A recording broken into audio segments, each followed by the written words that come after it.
Баршаңызға сәлем достар, менің арнама қош келдіңіздер. Бүгін сіздермен осындай ерекше дәмді рецептпен бөлісетін болам.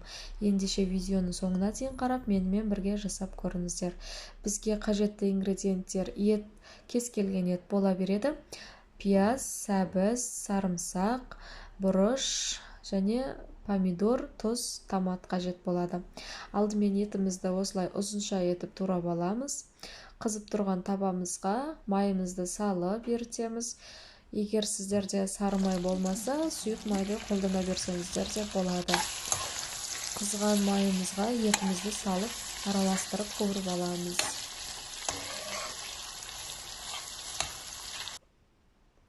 Біздің етіміз қуырылғанша пиязымызды турайтын боламыз.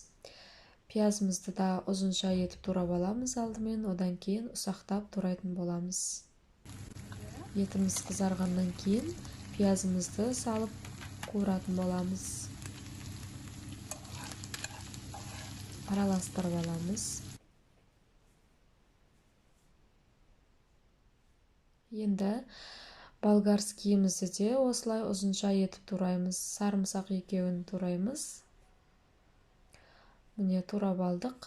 Енді табамызға салып араластырып қуырып аламыз оны да. Енді сәбізімізді үккіштен өткіземіз. Егер сіздерде үккіш болмаса, онда ұсақтап турасаңыздар болады сәбіз тез пісу үшін. Сәбізімізді қосамыз енді. Жақсылап араластырып қуырып аламыз.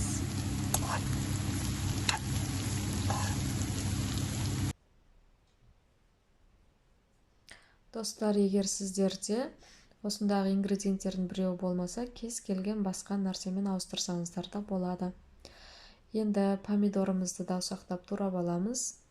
Бір помидор қоссаңыздар жетеді. Менде мұнда кішкене аз болып қалды, бірақ ештеңе етпейді.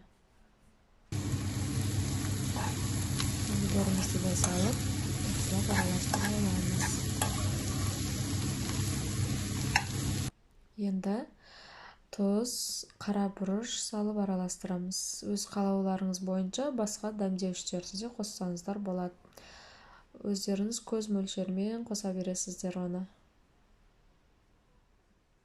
Біздің подливіміз уже жақсылап қуырылды.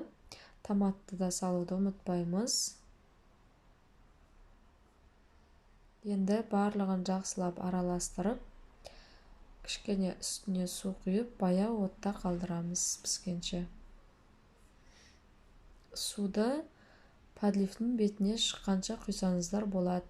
Егер сіздерде адам көбірек болса, осы ингредиенттерді 2 есе етіп көбейтіп жасауларыңызға болады.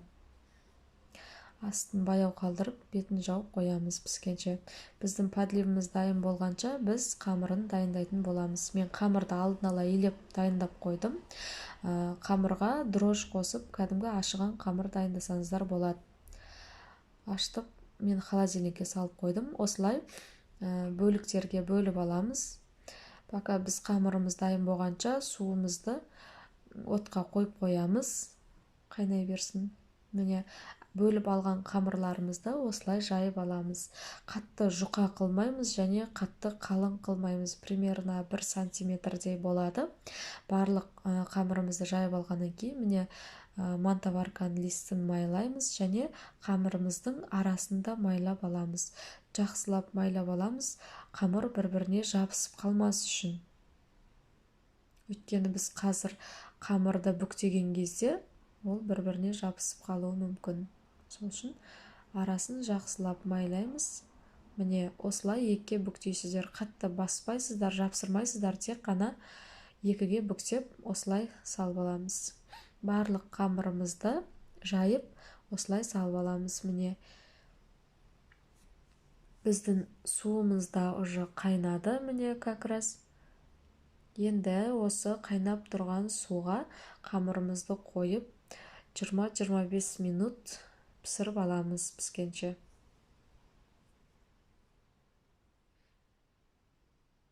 Міне достар, біздің қамырымыз да подливіміз де дайын болды. Енді міне көрдіңіздер ме, май жаққаннан кейін арасы жабысқан жоқ, және де ашыған қамырмен істесеңіздер осылай көтеріліп әдемі болып тұрады. Ал дрожь қоспай ашытпасаңыздар, онда қамыр кішкене қатты болып қалуы мүмкін. Енді дайын қамырымыздың арасына осылай салмамызды салып ұсынасыздар. Міндетті түрде жасап көріңіздер, өте дәмді шығады.